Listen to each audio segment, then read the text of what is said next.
Okay, well, like with Game of Thrones season 4 having just concluded now, and there's so many great characters on the show, and some get more screen time than other.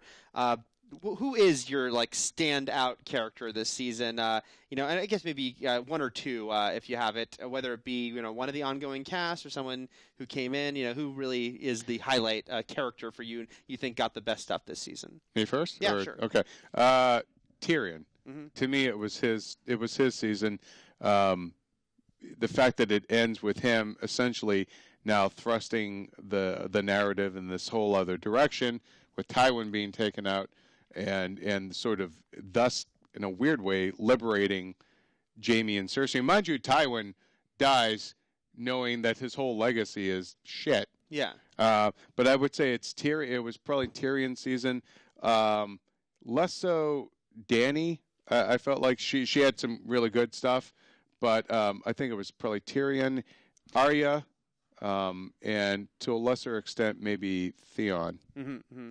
Theon news, yeah, it's interesting because Theon, he's not there all the time, but when he is, there's some interesting stuff going on with him. I always find myself wincing when he's on the screen. A lot of hurt going on there. What about you? I gotta agree that Tyrion had a great season, and Tyrion got his groove back in this season, and it felt like the first season to where he was really just it was him against the world, really, just using his wits to try and get out of everything. I thought it was great. And I already mentioned the Red Viper. I won't repeat myself, but he's now like TV's most popular bisexual. It's great. Bisexual spear. I was gonna say swordsman, but fighter. He's like Darth Maul in Game of Thrones world, right? As close as we'll get. So that was great. Darth Maul was bisexual? No, we don't know. Was that expanded universe? There's very little canon. He goes both ways now. There's very hey, I get it. Because he was please forgive me for that, everyone. No, he was bisexual, not bisexual. Yes. Oops. Yeah. And I gotta say, Brienne of Tarth. Mm-hmm. Oh my gosh. Oh yeah, that's right. She really, there was parts of the season where she was like absent or didn't have like much to do, but I loved seeing her interactions with everybody at the beginning, because at the wedding, that's a chance we get to see everybody's in the same spot. You don't get that a lot. Yeah. And then seeing all those like interactions play out, and then her fight with the Hound was incredible. I've read the books, but that was a new scene that wasn't in the book, so I had no idea what was going to happen. I would say that fight was even better than the Mountain versus the Viper, because the fight in and of itself between those two was fine. I mean, he had fancy moves, but it was really the kill was what everyone thinks about when they think of that fight. Mm-hmm. But I think the Hound too. What a great season and arc for him. Totally great moments for them. And I thought it was great. When Brienne crossed with Arya again, who had an amazing scene. And what an actress! What acting she did when she was watching the Hound. Yeah, I think Matt Fowler pointed that out in her in his review of the finale. But when I liked that, Brienne asked Arya, do you want to come? And Arya was like, no. Like it meant a lot that Arya made the choice not to go back. Although, where would you even take her that's like safe these days? But it also shows too, like how, without the wider context of, you really had to be there. Like anybody can look like a villain. Like how easily it would be to be have all your motives or reasons kind of cast in a different light. Yeah, because we know Brienne's one of the most noble characters on the show. Suddenly it really sound did so look good, though, right? So I swore these oaths. He's like, well, good job. Up the sword and all that. Like, oh shit, this doesn't look good. Right.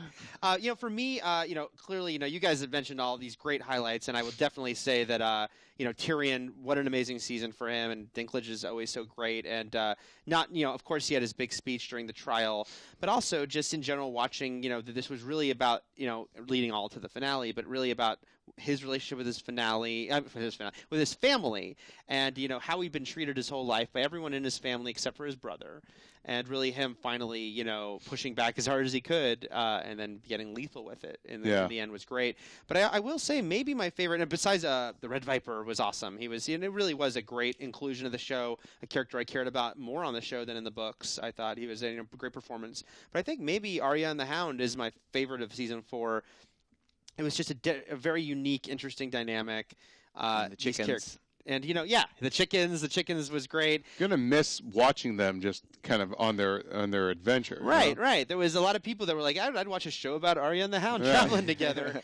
And even though I said this when Roth and I did a video specifically about the finale, but it's like it made perfect sense that she would still have never forgotten why she hated him and do what she did at the end. But it was sad to see too, because we like the two of them. We like that dynamic. We like that partnership, and that's really a testament, to the portrayal of these characters. Great performances by both of them.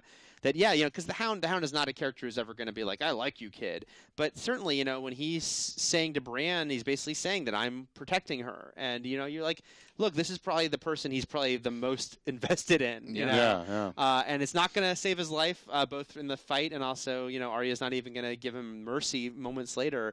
But it was still interesting to see that arc play out, behind the scenes for that character. Did we just answer our question of, is Game of Thrones too dark? Maybe it's just teaching us to value these friendships and relationships while we have them, because they're eventually going to end. Right.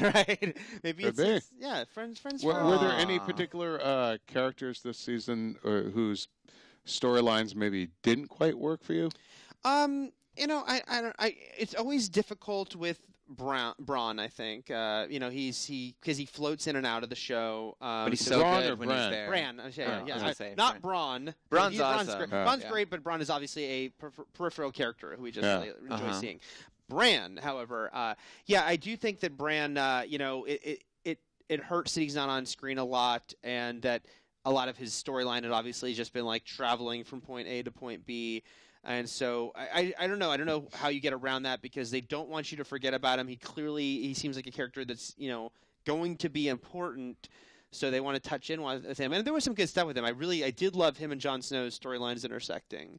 But he too made the choice that he could have gone with him, but he decided to keep going on his journey, which I think is great. And then to spice up his story, you just add like skeleton warriors.